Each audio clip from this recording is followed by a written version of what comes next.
Welcome to another episode of the Jets Life Podcast. I'm your host, Anthony. Big episode coming up here today. The Jets wrapped up day one of joint practices, and we have a game coming up here in about 3 days, a game against the Tampa Bay Buccaneers. And we have Big Dom joining us again. In the background, we got a member of Bills Mafia, our Uncle John. John. The real New York team. We don't talk about that shit here. The only team that plays in New York. Plays in New York, but close to Canada. Anyway. But I love hanging out with you guys. I do. I love hanging out with you guys all the time. No, we love you too, Uncle John. Yes. Appreciate you for joining up as well. I support the Jets too. I do. But when it comes to the Bills playing them, I'm all Bills 100%. So. He's all Bills 100%. And he'll be joining. He'll be listening on our weekly episodes on the AFC Shakedown. I got Tommy. He joins up every so often, so he'll be listening up when we go there. We got Chris B in the chat. Dom, everyone, hope all is well. Go Jets! Like, subscribe. Appreciate your support, Chris. But like I said, thanks, Chris. Big first day of our joint practices with Tampa Bay Buccaneers. Before we get even there, about a couple hours ago, the Jets put out there Joseph Asai has been activated from the PUP list. This was one that was getting a little weird. I don't know what the heck was going on. I would like them to kind of explain what the hell the injury was or what was keeping him out for this whole time. I don't think anything ever got put out there. I think it was left as undisclosed the whole time. So definitely concerning, but he's back now, so we'll see how he kind of works his way into the rotation. A big piece to his defense that, let's be real, as many pieces as they've added over the course of the offseason, it's still one that was one of the worst in the league, and the worst in the league, and one of the worst that we've seen in a long time. So they needed all the buys that they can get, and the way Geno Smith has been carving them up, it's been a little concerning. So we'll see how things turn around. But Dom, let's get right into it. Day one. We'll first give your reactions to Joseph Asai coming back. I mean, what you kind of foresee here. Like you said, what has it been? Almost 2 weeks now. We've been in the minicamp now, and you heard nothing out of any. It just came out of nowhere, and then next thing you know, he's out for almost 2 weeks. And yeah, you know what? Thank God we got him back because we need every part of him. But you are right, man. It was a little concerning. Like there was no updates, no nothing. I was just wondering what updates. You always hear like, oh, his pinky hurts. Nothing, zero. His big toe hurts. You always hear something. It was always just labeled as undisclosed. So we'll see. Maybe now that he's back at the roster, maybe they give some sort of concept of what the hell was going on this whole time. But nonetheless, they need him, and he's back. The only thing I could think of is he actually finally woke up and was like, damn, I'm playing for these Jets. And realized, hey, what the hell am I doing here? Yeah, I'm even looking it up. Like he had no injury last year. 2021 had some meniscus injury, but obviously that was like 5 years ago. 2023 hyperextended his knee, but there's no injury concerns last year. And yeah, like the only thing you hear about his injury is undisclosed. So again, maybe he's back now and they can say something about it. Maybe he got mono. He didn't want to tell anybody though. Jets would be the only team like in the history of the NFL to have multiple mono cases. Yeah, it's Sam Darnold in 2019. Oh boy. And Joseph Asai now. But again, he's back now, so let's see how he works in. Again, the Jets need as many bodies as they can on this defense. Keep them healthy. And let's get right into it. So this Jets defense has been carved up a little bit over the course of the offseason. And, when you look at the label of this episode, is Geno Smith leading the best Jets offense ever. Obviously, a little bit tongue-in-cheek there, thinking ahead of this. But it is concerning when Geno Smith carves up this Jets defense, makes it look like this offense is moving into the right direction, and then day one against the Buccaneers, it looks like crap. It doesn't look like what you've seen over the last few weeks. starts things off with an interception. Few plays later, Jeremiah Trotter's son, Josiah Trotter, I think his name is, gets an interception as well. But yeah, Dom, like right off the bat, this defense was terrible last year. Looks like it was getting carved up. Obviously, they invested a lot of money into it, but how much concern do you have that this team may just not be clicking as much as we thought they might be? I mean, you're clicking against the worst team, one of the worst teams in football, you know. For instance, Geno Smith, you know, playing against a lousy defense could be good, you know what I'm saying? Now, getting new fresh faces in there, you know what I'm saying? You're going up against the Jets all the time, see somebody like Tampa. I'm a little I'm not going to lie. I'm a little concerned, you know. Again, it's the beginning. You know, do I think, listen, at the end of the day, I'm not asking Geno Smith to be a top 10 quarterback. But give me a 15 to 20. I'm good with that. You know what I'm saying? But I am a little concerned, aren't you? Yeah. I mean, you were kind of hoping, and they turned it around a little bit. They sat down, got back into team periods, and it cleaned up a little bit towards the end of practice. But it wasn't as much of the over-the-top kind of stuff that he was doing against the Jets defense. Again, a major concern I have is this Jets secondary, and we've talked about it for the last few weeks. You know, the corners aren't anything to be like excited about. Yeah, the safeties look like they're clicking a little bit. In fact, Dane Belton is one that we could talk about here in a few moments. He seems to be flying around the football. He's probably clear-cut the number two safety on this roster. I'm agreeing with that. I don't think there's competition behind him at the moment. But, you know, Geno Smith was really, you know, firing on all cylinders, hitting Adonai Mitchell down deep. Garrett Wilson, you know, clicking on all cylinders, had a practice with 5 catches, multiple touchdowns. You know, do I believe Geno Smith is a good quarterback? Sure. I think he's good. I don't think he's a top 15 guy. I think best case scenario for where the Jets are at is, can he at least bring this team to some level of normalcy where you're not just a laughing stock on offense. You're not the worst offense in the league. You're not, you know, a team that's scared of throwing for first downs. Can you just move the needle just a little bit in the right direction, especially with a young roster where in the offensive skill players, you know, can you get a read on these guys? Can you see if Adonai Mitchell is someone you trust to be a number 2 receiver or a number 3 wide receiver? When they start playing all these new additions, we will know and we will see, because that's where it's going to come out to start shining and everything like that. That's where we're going to, you know, everything's a guessing game right now as far as that. I'm a little optimistic about it. I feel a little bit more upbeat than you guys. I kind of feel like the needle will be pushed. I'm not saying significantly, but I think this is the year that they are definitely going to build, and they're going to be learning, and potentially 2-3 years down the road, I think they could really be big contenders in the end, you know? Yeah, especially with 7 first round. What are the 3 this year, 3 last year? I mean, 6 first round. 3 this coming year, 3 this past year, and then I mean, the one you the previous just put year. everything fast forward, like as far as the youth movement, you know? I mean, I don't know about. I mean, they could probably finish the season a 500 team. I mean, maybe. That's the goal. That's the goal. Get at least 500. Get half. Close to it, you know? Yeah, for sure. I mean, and that's what I'm feeling for the Jets right now, to be honest with you.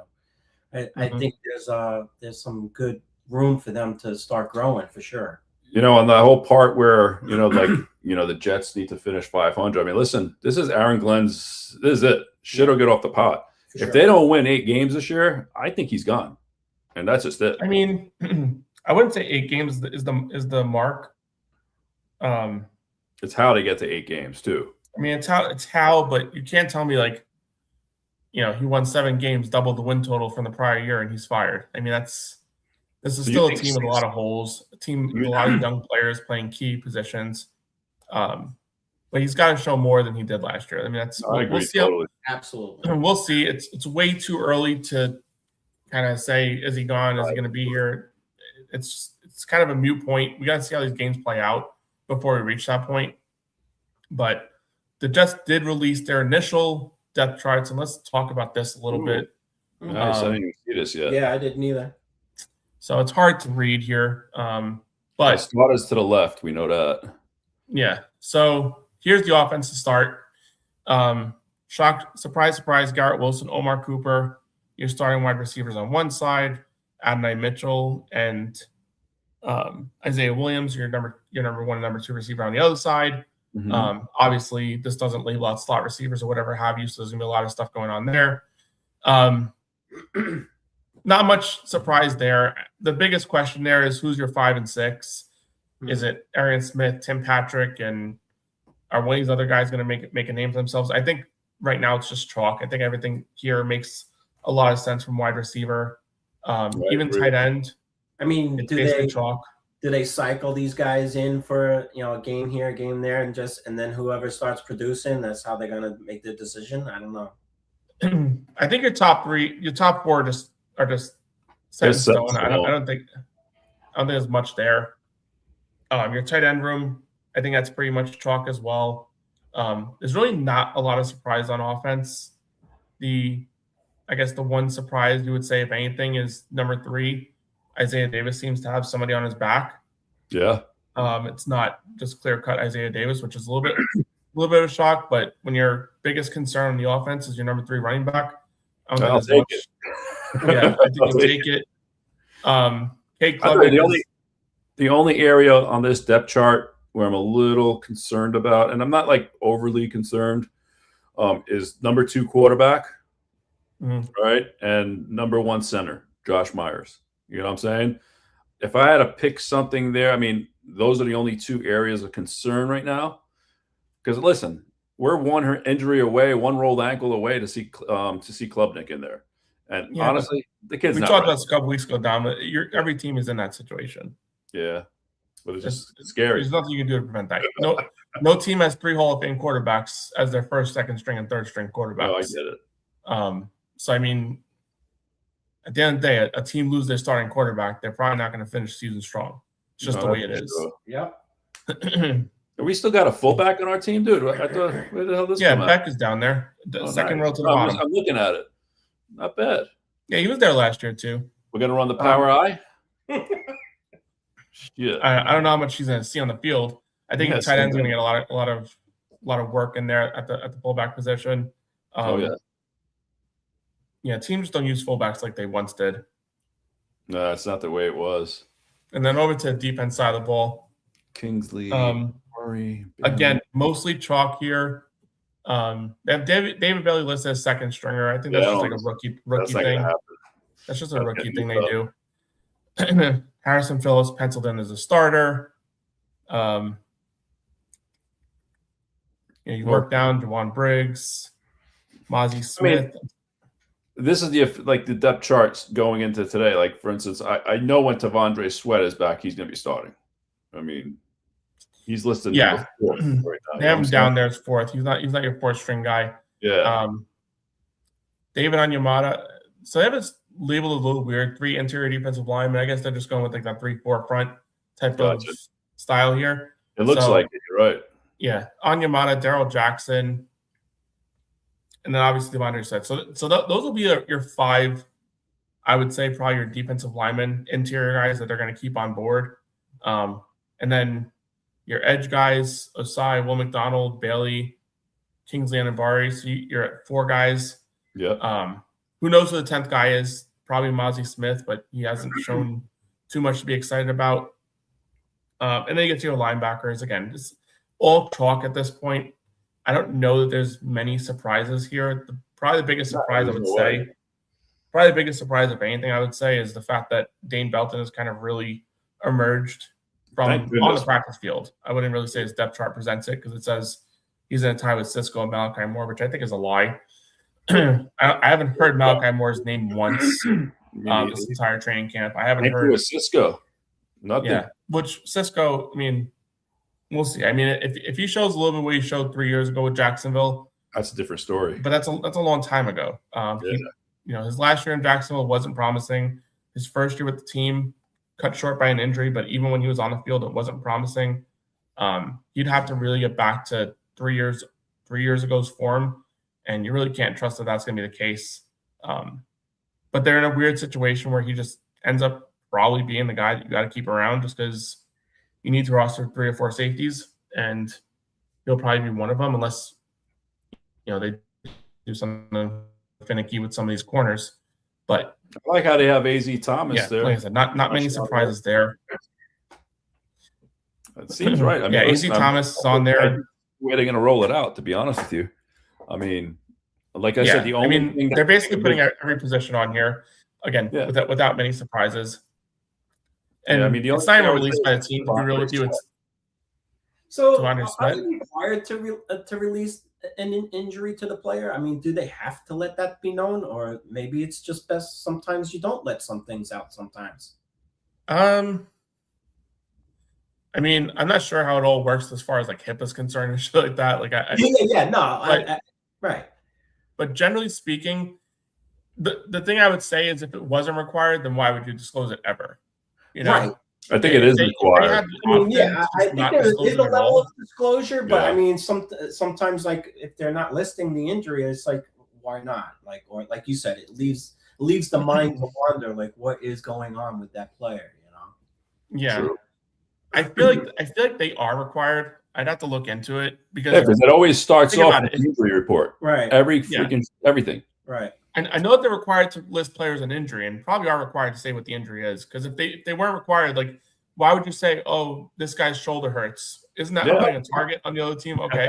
His shoulder hurts. I just threw that out there to say, hey, you know, maybe they're trying to play a cat and mouse game and make people's minds wonder and everything like that, you know? Oh, for sure. Could be a great mind screwing option out there for other teams to be wondering, hey, is this guy really hurt, or is they just like gonna sneak him out there and he's gonna steamroll everybody, you know? Yeah. Yeah. We've seen that plenty of times. Yeah, for sure. But what about special teams? It's Who's on a here. starting kicker? Ooh, Sanders. No, they got them both there. they have both listed at first. Okay. Listen, here's the thing too. Normal teams, when they release the depth chart, they don't put like 8 guys as your starter. Yeah, that's weird. It's not how this whole thing works. But you know the Jets, they just got to do things. They got to do things a special way. I mean, there's no surprise in your long snapper, kink returner, punt returner, and punter for sure. Yeah. It's just I think it's gonna be Sanders that beats out York, and that's probably I'd feel more confident in going that route. I know we spoke about that last week a little bit.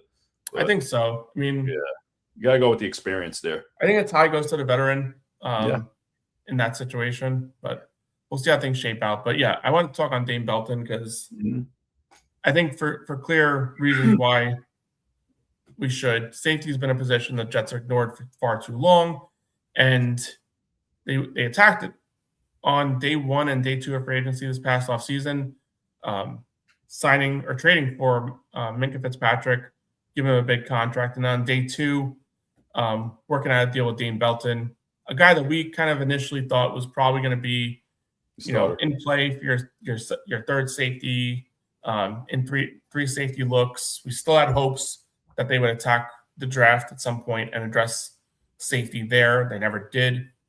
But now it just seems that maybe he wasn't just a flyer player.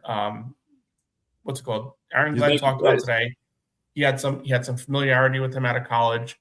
Saw him in the Giants. Saw him as a player that just flies around the field.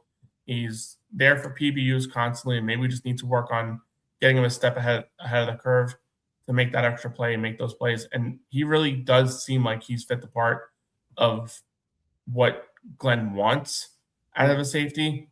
I wouldn't put him in the situation of a Brian Branch, but I keep talking about how maybe this is what they want out of D'Angelo Pons to be that Brian Branch type of player that Aaron Glenn loved in Detroit. But maybe that's Dane Belton. Comes out there and gives you a reliable option as your third safety. My concern is where the heck is Malachi Moore in this whole situation? He's a player that you felt pretty confident in when they drafted him. You felt pretty confident with him through the offseason program of last year. During the season, he was thrust into a role that he wasn't ready for, obviously. Yeah. He had his up and downs too, like you said. The whole thing with I think more downs enough, if I have to be real with you. He's losing the job. He's losing it. That's what he's doing. He's not showing up. Mm-hmm. You know what I'm saying? I mean, you got players showing up. Like you got this kid Belton, which came out of the Giants, right? Right. Yeah. I mean, listen, we got him. He's there, and he's showing up, and that's what you said. Aaron Glenn really loves him. I mean, that's a big part. I mean, listen, I'll be happy with going that route. And listen, there's nothing wrong with having a Malachi Moore waiting. You know what I'm saying? He's still young. Still got a lot to learn. I mean, I would contradict that. He's 25 years old. He's not. Is he? Yep.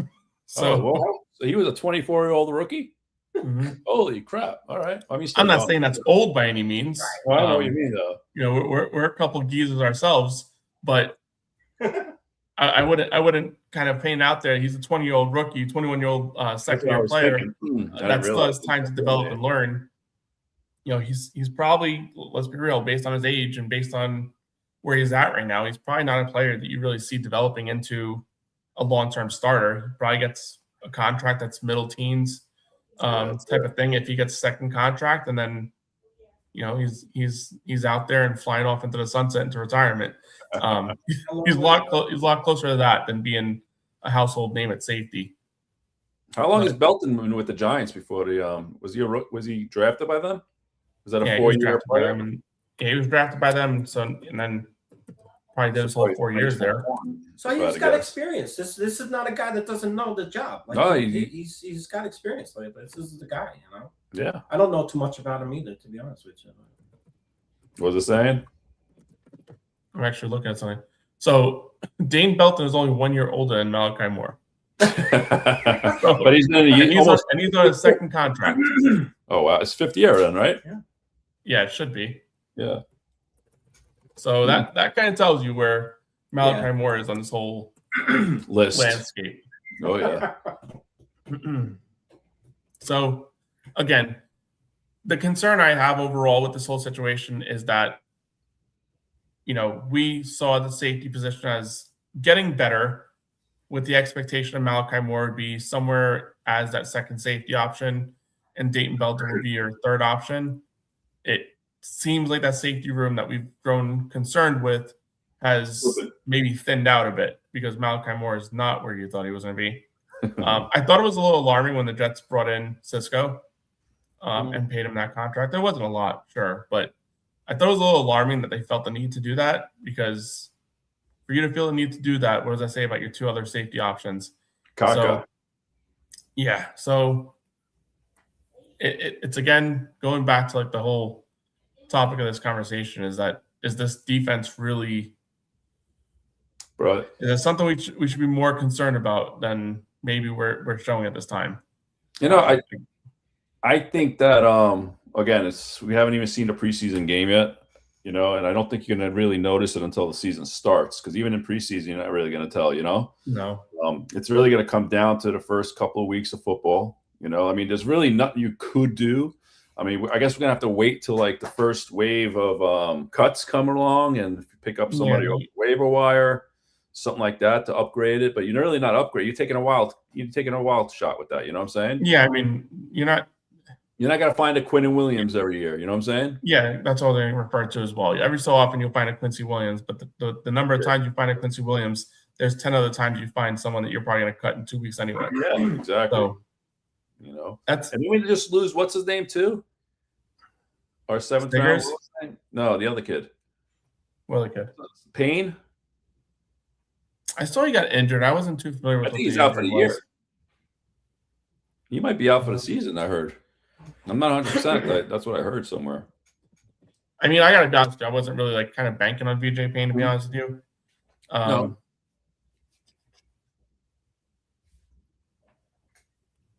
It says he suffered a bone bruise which will sideline him for 3 to 4 weeks. Oh, well, I don't know where the hell I heard freaking he's out for this. He might be out for the season. Yeah, bro, he's spreading fake news over here. Yeah, Facebook. I tell you can't be doing Jets Facebook. That thing is like, bro. They are the worst. Facebook can make you think the Jets are. They want us to trade away our picks for Baker Mayfield. No. Oh. But yeah, so VJ Payne 3 to 4 weeks. But did you hear what happened to Stiggers today? Yeah, I heard he got carted off. But I heard he's okay. Bring an ambulance. Oh, really? They took an ambulance to get him out of there. Would he get lit up or something? What was that? Did he get hit like real hard or something, or fell wrong? I mean, apparently he went over and collapsed on the sideline. Oh, No. shit. But he was conscious, so he Maybe was he had- conscious. But they basically had the ambulance ready to roll and got him out there. And all signs are saying it's okay, but definitely a scary situation whenever you see an 100%. ambulance on the practice field. But wanna yeah, see- so do not see Especially the that. heat out We there, do not man. want to see that. They're out there in 100-degree Yeah. weather right now, mhm, fucking running around with pads on. You know what I'm saying? yeah. Or he friggin' had a maybe he was dehydrated or something. You know what I'm saying? Who knows? Yeah, so there's some reports out here that he briefly lost consciousness during the practice, but not much else as far as like reports on that, at least that I can see. But apparently, like I said, all signs are pointing that it's moving in the right direction, but obviously still scary situation. No, for sure. But overall, day one, practice with the Bucks. Give me your reactions. Obviously, like we're not there, which is the only thing that kind of sucks about this. I heard Garrett had a really good game. You know, good day at practice. You know, Demario Davis had a good play. You know, breaking up a pass. I heard there was some good things, and then you hear the other side of it with Geno Smith throwing a couple picks early. What was his day at the end? I mean, what were his numbers? Did they have his numbers? I read something 6 of 10 with 2 interceptions. Yeah. So I mean, a lot of underneath stuff. It's practice. You Exactly. do things during practice to see. You know what I'm saying? Yeah. You don't want to hear these 2 interceptions, but you know what? The guy throws interceptions. That's not a freaking. Everybody does. Especially him. I mean, he's known for that. But so 3 interceptions, from what I've gathered, one was Garrett Wilson slipped on a route and it went right into the Buccaneers player's hands. So you can't blame them. Another one was a complete misread by the receiver. And he threw it right to who?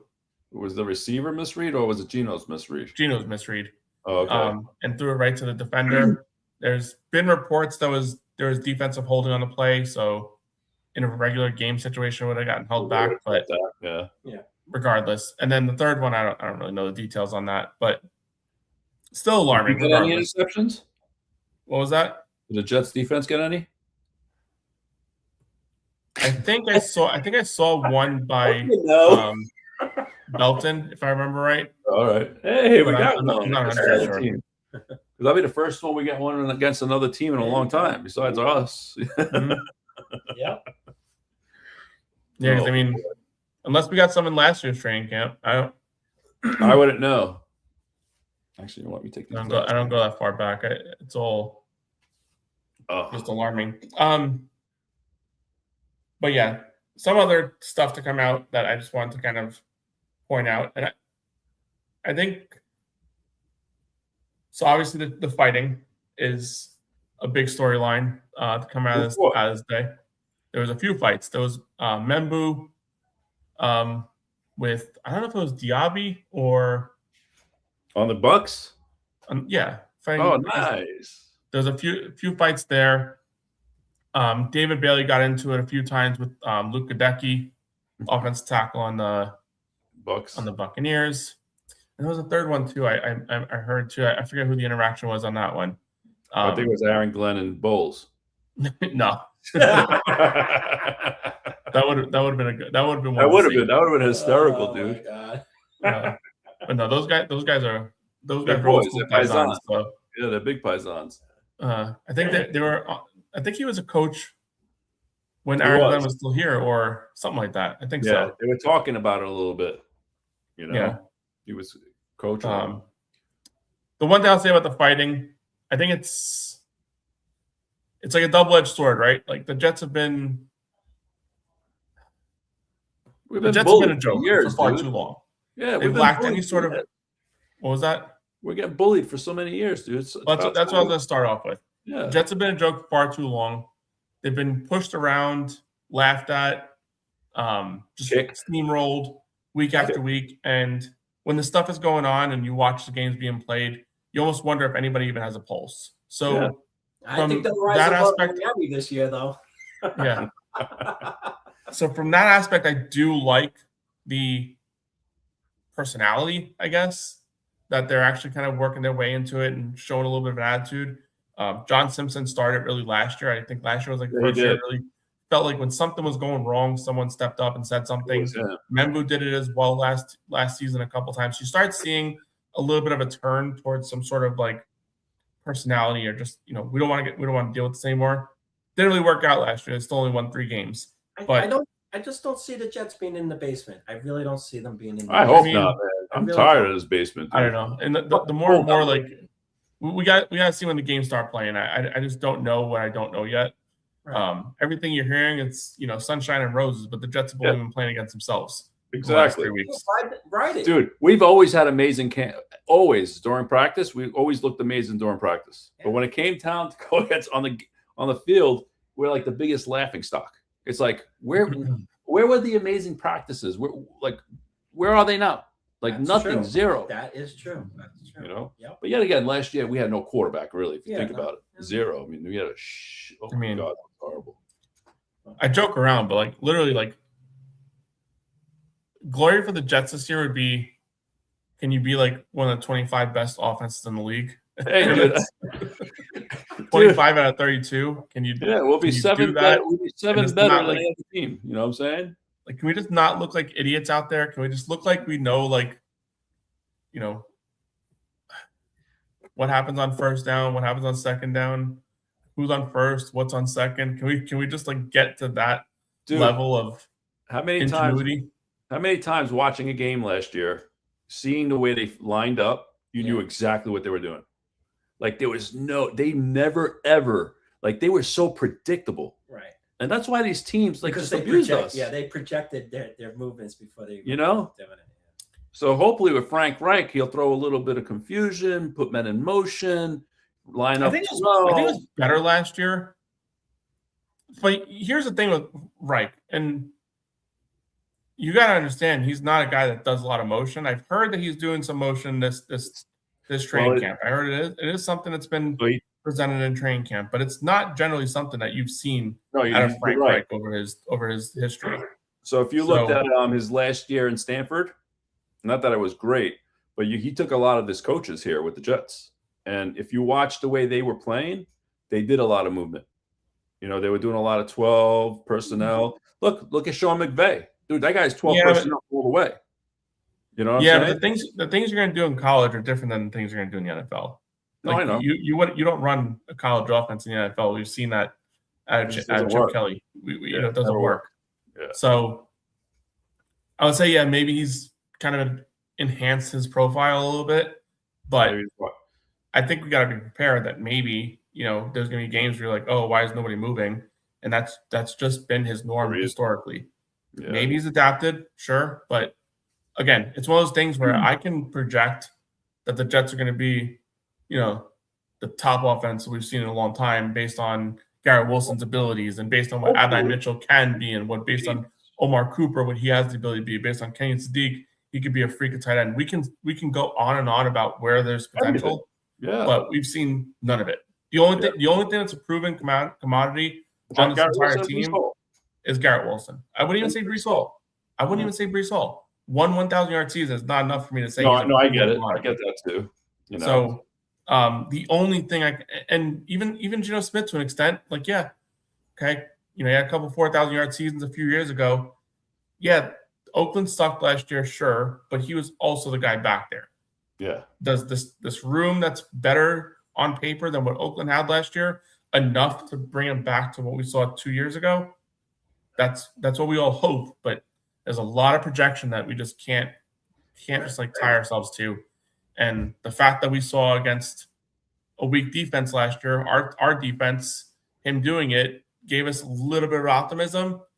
And to see it against another team, a team that historically does have a good defense, and it not look as crisp, leaves a little bit of concern. It's only day one. We play them. We practice against them again tomorrow, and then who knows for the preseason game if they're going to play their starters. But so hopefully today's a learning curve. Tomorrow you come out with something better, and then hopefully Tampa plays their starters, because we've got reports today that the Jets will play their starters in that first preseason game. So that's at least a little bit of a sign of probably like for one drive though, and I can't see them doing anything more than that. Still, it's good to see. It's good to see something. You know, you want to see. So the way that Aaron Glenn kind of presented it today is that he's going to have his starters play over the course of preseason 25 reps. So that's more than you would normally get out of a head coach. And his reasoning behind it is that it needs to be in sync. There's been enough research out there that when you're doing these joint practices and you're doing these preseason games, that you got to do those joint practices and your players get about a good 20 to 25 reps during the duration of those 3 preseason games in total, not each game, in total. Oh, I see. Okay. So maybe 10 snaps week 1, 15 snaps week 2, and then week 3 is usually just the backups anyway. If you do it that way, then chances are your injuries during the season, or at least the start of the season, will be limited. You can't bring someone from 0 to 100, and that's where a lot of these teams kind of suffer, and they take time to get to gel. I have no problem with that. I have no problem with that at all. Yeah. I think that's probably the smart approach, and they did it for years that way too, Anthony. It's only been recently they stopped playing their starters all of a sudden. You know what I'm saying? It used to always be like the first quarter. The first game was when they had the 4 games. Yeah. The first game was always one drive and that's it. That was always the first game. The second game was a quarter. Then the third game was a half. And then the fourth game. And then the fourth game, they probably did a drive or didn't play at all. That was always the question for the fourth game. Are they going to play at all, or are they going to play a drive? And most cases than not, it was one drive, and then that was it. Listen, if an injury is going to happen, it's going to happen, dude. You know, you can't be scared of injuries. If you're scared of injuries, that's when you get hurt more. You know what I'm saying? If you start playing like that, that's when you're going to get hurt.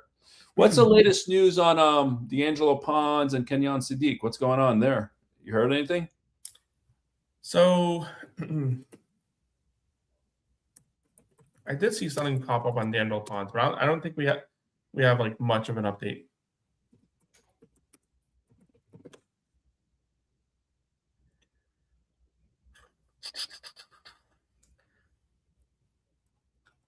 I want to say that he, like Aaron Glenn, like early, maybe it was like late last week, talked about him being like a week or 2 away.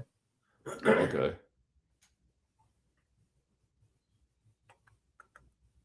I wonder what the deal is with Kenyon. Who's he going to miss the whole preseason, it looks like? Sadiq?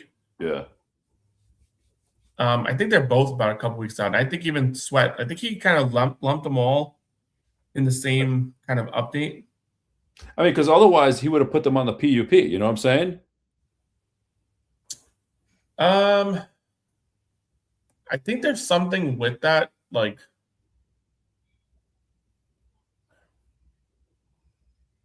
I have to look at that. I think with PUP, there's something with them on there more than once or something like that. If you're on it for too long, then you miss the first 4 games. But I mean, I don't know. But I don't know. At this point, like, I'm not really overly concerned with all these guys. Pons, when you're ready to play, you can play. Until then, we have, Brownlee will get some snaps. You have the outside guys. Do I feel confident with any of them? No, but what are you going to do? Your eggs in a rookie's basket. You're going to see if they get that mojo going and everything like that. Yeah. So I mean, you got to throw them out there. You got to get them in there. We've seen them throw a lot of people out there. I'm just saying. But dude, it was a disgrace. Yeah, it was like a circus. Just see where the magic's going to happen between the QB and the receiver. And it's like you got to see it. You just got to let them play it out and see if there's a connection. If these guys can like jive and everything. Yeah, for sure. Checking Devondre Sweat. That's probably the one injury I'm the most concerned with is Devondre Sweat's injury. Right. I mean, he's a 2-gap player, bro. We need him. Well, not even just that. He's a bigger guy. So there's going to be a ramp-up period. Even if he's ready for that first game, let's just assume he could be ready. You're only going to see probably like 20% of him out there. You're not going to see him play. You know what I'm saying? They're going to slowly. That's the concern. Yeah. So the Jets defense needs someone in the middle to stop the run. No, for sure. You know what? And I'm kind of happy the way they addressed like their free agency, filling a lot of players up there. So something like this, like we even spoke about it. I know it's a big miss, but we have players that could play there. You know what I'm saying? It's not like we have a whole bunch of scrubs. The one area we don't is defensive tackle, where I would like for T'Vondre Sweat. I mean, we need all the buys we can get. We just went through the whole depth chart thing, and we get 9 that we feel comfortable with. Normally, teams like to keep 10 defensive linemen. So Jets are missing a body, and if he's not playing at 100%, you're kind of missing 1.5 bodies. So again, something to be concerned with. You see how Big Boy got that big contract, huh? Go Quinnen. Big contract, $35 million a year. Yeah, Quinnen Williams. Holy crap! Good for him though. He deserved it. Yeah, he definitely deserved it, and Jets weren't going to pay him. You knew Dallas was going to give it to him because you wouldn't trade away like a 1 and a 2 for him, dude. Yeah, you wouldn't trade all that without the expectation you're going to bring him on. And it's a 3-year contract, so how old is he? He's like 29, right? He's still. You'll probably see another contract, not as rich, but probably land another one in the 20s if he's still playing good, at a high level. Yeah, I think he is like 29, 30 at most. So quick, off the Jets, he's 28. What do you guys think about Kyler Murray getting the spot for the Minnesota Vikings as a QB? Kind of expected it. JJ McCarthy's caca. He's Zach Wilson 2.0. I never understood it. I never understood it. I heard today as far as football news and everything like that. So I was like, oh crap. So he's done. And now he's, Murray's in. I was like, oh. I mean, Murray's definitely the better quarterback. But still, to beat him out in the competition is. That's actually good because hopefully Kyler Murray could win some games. We don't have to worry about them drafting a quarterback ahead of us next year. I was never a huge fan of JJ McCarthy personally. You're being optimistic again, right? Okay. What happened, Ant? I was never a huge fan of JJ McCarthy, but the one thing that threw me off the ledge with him was when I was like looking up his draft profile, and his player comparison was Zach Wilson. I understand what they were trying to do. They were trying to say like college comparison. He's what Zach Wilson was in college. Oh well, he showed it in the big leagues too. Yeah. But apparently he's also Zach Wilson in the NFL too. I was like, you can't. How do you even do that to the guy? Like how do you get ring? Find somebody else. Brock Purdy. Give me somebody else. You literally that's like the kiss of death. How you do it to the fucking poor guy? That's where he was doomed. He was doomed once whatever draft site it was that I was looking at when they said your player comparison is Zach Wilson. As far as any other QB topics out there, I mean the other one. Where's Tua playing? Oh yeah, the Falcons. Falcons, yeah. Yeah, I wonder who they're going to give that spot to, Penix or him. That's going to be another. I think they want it to be Penix, but of course, we'll see. His injury problems are also a concern. Oh yeah, had him in college, has him in the NFL, multiple seasons missed. The only question mark is why replace a injury-plagued player with another guy that's one hit away from being on the injury report too. If you take both their body types, make them one, boy, you got a problem. I think I remember hearing something because they're both left-handed. Because they're both left-handed, you don't have to do much with the playbook to change it up and stuff like that. That makes sense. Yeah. I mean, for that standpoint, it does. What about the other quarterback competition out in Buffalo? Who do you think is going to win that job? Is Mitch Trubisky even still there? Is he still the backup over there? Hey, you know what?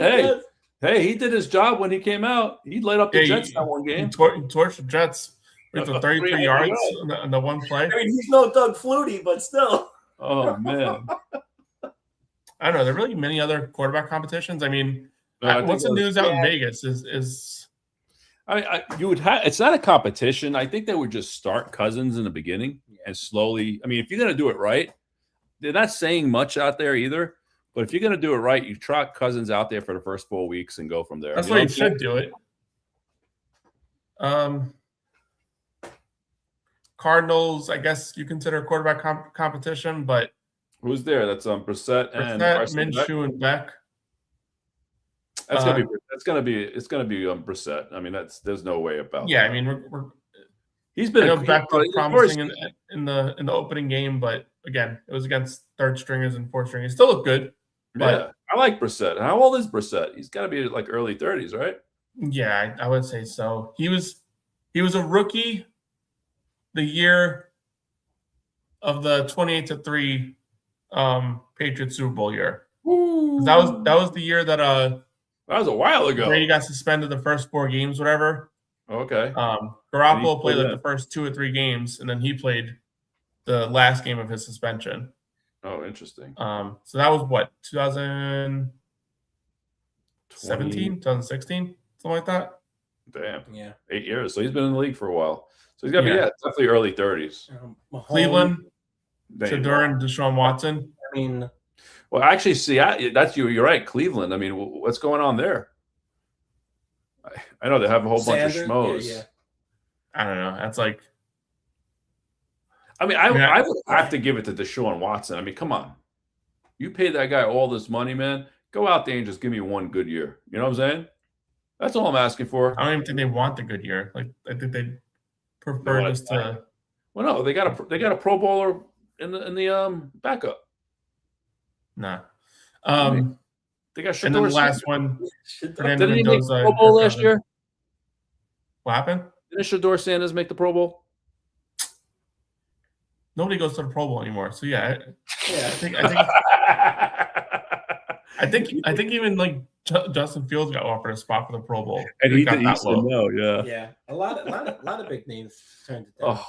They don't do it anymore. Nobody gives a shit anymore about it. They don't. They don't. But they still want to charge you an arm and a leg for the tickets. Going out there or anything like that, you know? Yeah, I mean, I'm trying to think of any other teams. I mean, Tennessee's Cam Ward. You got freaking. That's the 5 big ones I'm looking at here. Yeah. I mean, that's all that would really be. Yeah, I mean, you wouldn't really expect there to be too much. Most of these teams have their starters penciled in.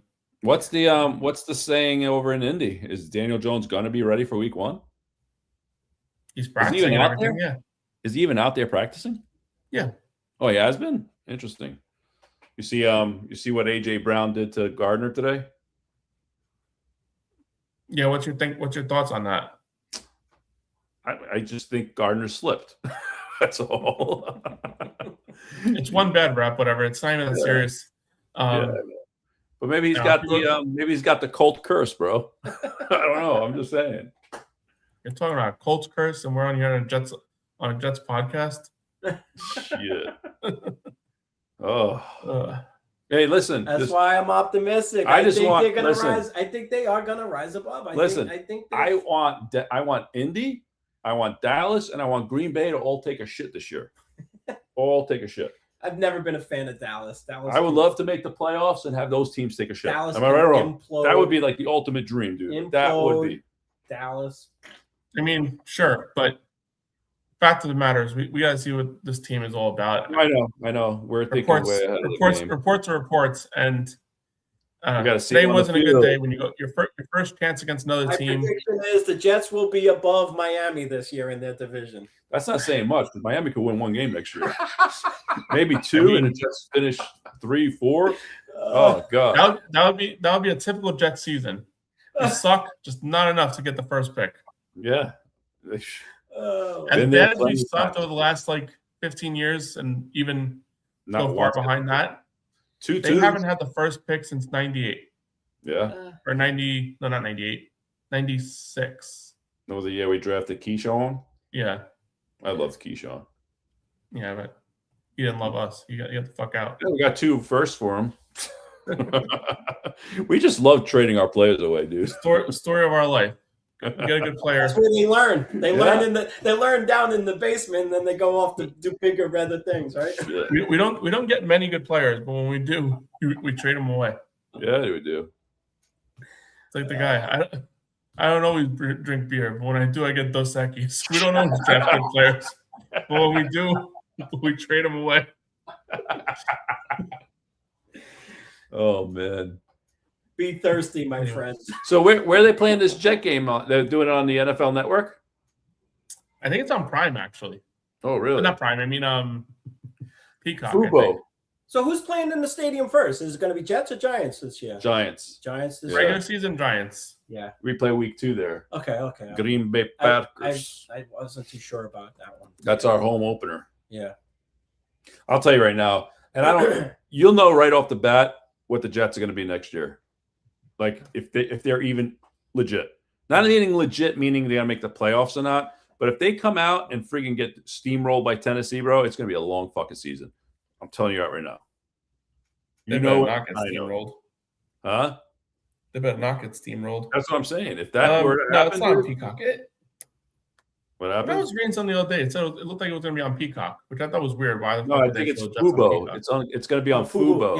Yeah. Or Fubu, whatever you want to call it. Isn't everything on Fubo? Like, yeah, I don't know. It'll be on the stick. Well, yeah. Everything is on the friggin' stick. Fuck it. Anyway, everything is on the friggin' stick. Yeah. Anyway, what else you got, Don? I think it's friggin' basically everything.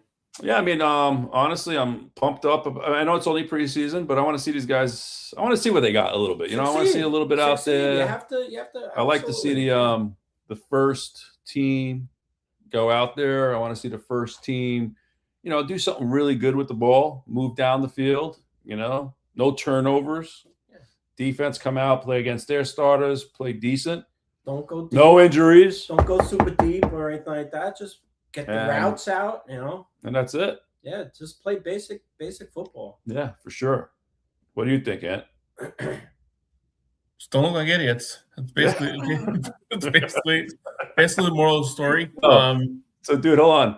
Can you imagine when the Jets go out and play, right? And all of a sudden, when they're playing, that Nick. Remember when we went to San Antonio? They were playing that music. At least it wasn't the ice cream truck song. God. Dude, I was close to it. I feel like, why do I have a feeling about that shit? You know what I'm saying? I don't know. We'll see. I mean, I'm not going to even take this for anything for this anyway. Let's say they come out and they freaking do well and they beat the shit out of Tampa. It doesn't mean nothing to me. You know what I'm saying? No, but you know what I'm saying, though. I'm not it shows that maybe, like, you want, just like any other position, like you want to see like a jump in year 2. Yeah, like, you want to see this team make a jump in the positive direction under Glenn in year 2. Absolutely. I'd hate for this first game to be a situation where there's flags everywhere. There's, the offense still looks like crap. They don't come out there looking like they're ready to play, because that was a major concern last year. A big thing in the 0-7 start is that they came out prepared, ready to play against Pittsburgh, but every other game, I feel like they got far behind really, really quick. I'd like to see them take a step in the right direction of coming out there, looking ready to play. The only thing that kind of sucks is if Tampa doesn't play the starters, then you're kind of like, okay, did they play good because they were going against backups? If they play good. The last thing you want to see is Tampa's got their backups in there and we get mopped up. That's even worse. But oh my God, dude, that would be so embarrassing.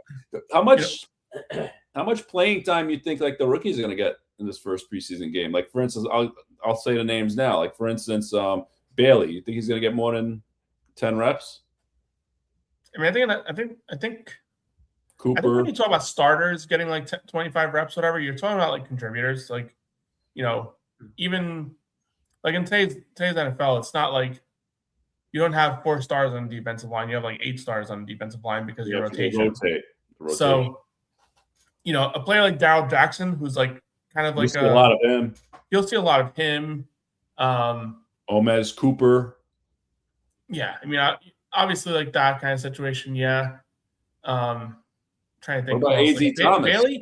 Bailey, I'd see as a guy who's gonna fall in line with that starter kind of count. If he's saying stars are going to get 25 reps over these preseason games, he falls in that category. Plays. Yeah, I gotcha. You'll see a lot of Cade Klubnik, I would assume. Probably see him go. So. I say get as much as you can out of them. That's what I say, because, like you said, in the event one of these guys goes down, somebody's got to step up. I mean, why not? Mm-hmm. Why not get them out there? Why not give them the 10? Sure. I mean, you got to see if he's even worth the number 2 spot. That's what I'm concerned about. You know what I'm saying? Yeah, I think you'll see a lot of Cooper, probably. Yeah, that's what I'm thinking. Cooper. That'd be fun to see. I think you'll see a lot of him, because I think you want Cade Klubnik, if he's out there, to be out there with some level of confidence. Like, you don't want him out there with friggin' all the other fourth and fifth string receivers. I get it. You want him out there with guys that he might, in a situation, situations, be out there. Be throwing to these guys. For sure. Yeah. Mm-hmm. So Cooper's a guy who could be out there. Taylor, I would say potentially. Ruckert, you'll see probably. Ruckert, you'll see a lot of. So, I mean, who knows? We'll see how it all rolls out. But it's preseason. I'm not watching these games to get a clear evaluation, but it would be nice to just go out there and look like a normal team. It's gonna feel good, man. Get the green blood running, bro. Yeah. Just go out there and look like you're normal, and then that's it. Just don't go out there and look like fools. Go out there and pretend like you play the same sport as 31 other teams. Just pretend. And if you do that, then we can start talking about, okay, can this team actually be good? Blah, blah, blah. But until then, who the frig knows? But that's all we got here. Yes. It's fun. John, thank you for letting me sit in on it, and thank you for letting me have a couple words in on your show. It was it's always fun to watch you guys. I love listening to it. Hit the thumbs up. I do. I hit the thumbs up for sure. Mm-hmm. But yeah, for sure. I appreciate it. Stay positive. We are. Listen, the thing about me, I'm always positive. I'm always ambitious about this team, like hoping that they good. I just gotta be real with you. Like when I see things I don't like, Jets fan, you always have to have your guard up. 100%. I am not shy with saying, like, if I see something that doesn't look right, I still see things with green goggles, but the green goggles, have a little bit of clear spots. It's like one eye's green goggle, the other one's you got some clear spots there. The two guys on the shoulder. This guy's green goggles. This guy's. You see my reaction when I watch the Bills. Like they always make me to the very end. I sweat it. I don't know why. They're better than that sometimes, and I get it.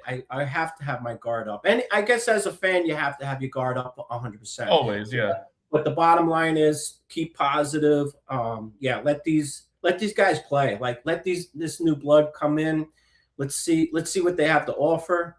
What are we, 5 Sundays away? Yeah. No, 3, 4. Something like that.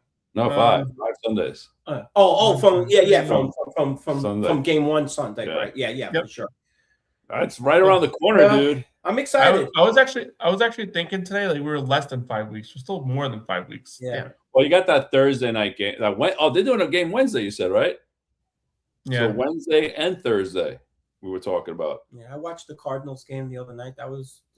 They were good. That was a great game. Yeah, Cardinals game was pretty fun to watch, but it was one of those things, like, it's not real football. Football's back, though. But I mean, the way they went back and forth, there wasn't like one side the whole thing. So I mean, just watching these guys out there, just getting it done, for the Hall of Fame game, whatever it was, they won the title. Yeah. It was fun to watch it. These guys, they were taking some hits. These guys were jumping over each other, legs, doing the flying over each other. I was like, they were taking some risky maneuvers for a pregame. I was holy cow! I watched the whole the what they call it. They did everything in 20 minutes. It was pretty cool. But I was what though? Like, it was one of those things. Like, I saw it was like 17-17 or whatever it was at halftime. All right, looks like an entertaining game. Let me put it on. I put it on, and I got to be real with you. Like 10 minutes in, I was like, I can't do it. I just can't. I know it's the same sport, and I know there's something about when the games are real, and they're not. Yeah, no, I know. It just looks like so much more of a better, like, organized, like, thing. I can watch football like all week long. Like, I go watch the Thursday game. I watch all day Sunday. I'll watch the Monday. I can literally watch every single game throughout the entire week. Can I ask you a question? How the hell do you watch the Jets all the time? Huh? How do you watch the Jets Bro, you're right. I've never been so bored watching the Jets play. They are so boring, dude. I fell asleep watching them. Huh? I think that's the worst thing about it. It's like they're like watching 17 preseason games. Exactly. Because last year it was. That's like our hell. It's like, some people, like, they go into this like abyss of like darkness Our abyss of darkness is just watching the Jets in a preseason game all year long against like Super Bowl contenders every single friggin' week. Oh my And just getting destroyed nonstop. Well, hopefully this year that'll be different. I think like your analogy was, I think the needle will be pushed forward. I think it has to be. I mean, come on, how the fuck can it not be? Yeah. You know, if you look at their schedule, I mean, listen, I can see it in the first 8 games. If they could, there's an actual strong. I really feel that listen, and this is also of what we're hearing and what we're thinking, but they can go as easy as 4-4 in these first 8 games. If you look at their schedule, there's winnable games there. You know, I mean, listen, Tennessee's a winnable game. Man. Tennessee's a winnable game. Go ahead. Then you got Miami is a winnable game. Absolutely. Cleveland's a winnable game, and the Raiders are a winnable game. Those you have to win all 4. They're not good enough to win every winnable I know game. that. I know that. But I'm saying if things are looking good for the Jets, they can be 4-4 by week 8. And guess what? It's not like it's over already. You know what I'm saying? We're already starting the whole draft clock. Well, the Jets beat the Bills last year. That was 2 years. 2 years ago. I mean, that was crazy. Like I was like, I mean, that wasn't crazy. That was just fucking hype. How did they let that slip through? No, that was 3 years ago. No, right in. When was that?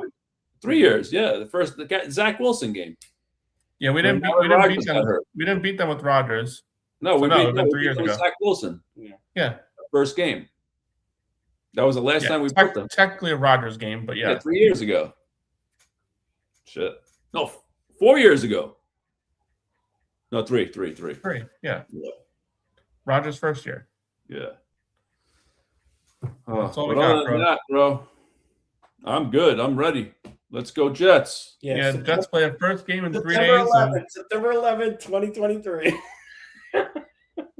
Oh, yeah, that's right. That was at 9/11 too. Yeah, it was 9/11. That was the first. I remember watching that game. 4 snaps in, I seen what the fuck just happened. I was like, "Are you serious, dude?" I'll tell you, I've never had so much hype going into a season in my whole life. Yeah, never, nothing like this. I thought this was finally the year. I say we're going to win a Super Bowl, but dude, the hype was so good. In a long time, though. In a long time, 2010, really. Yeah, but in a long time. 2010 and 2011 were probably the years that you like legitimately thought. Well, more 2011 than 2010. Huh? No one had an idea 2010 what was going to happen. No, 2009 was the year we didn't know what was going to happen. Oh, so 09 to 10 to 11. Okay. So 2010 we had hype. 2011 we had hype. Right.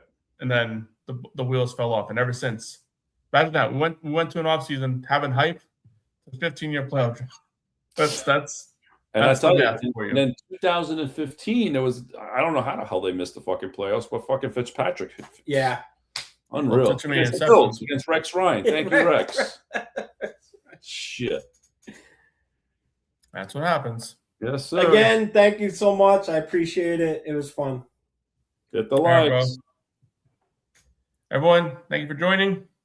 Let's go Jets. Peace. Go Jets.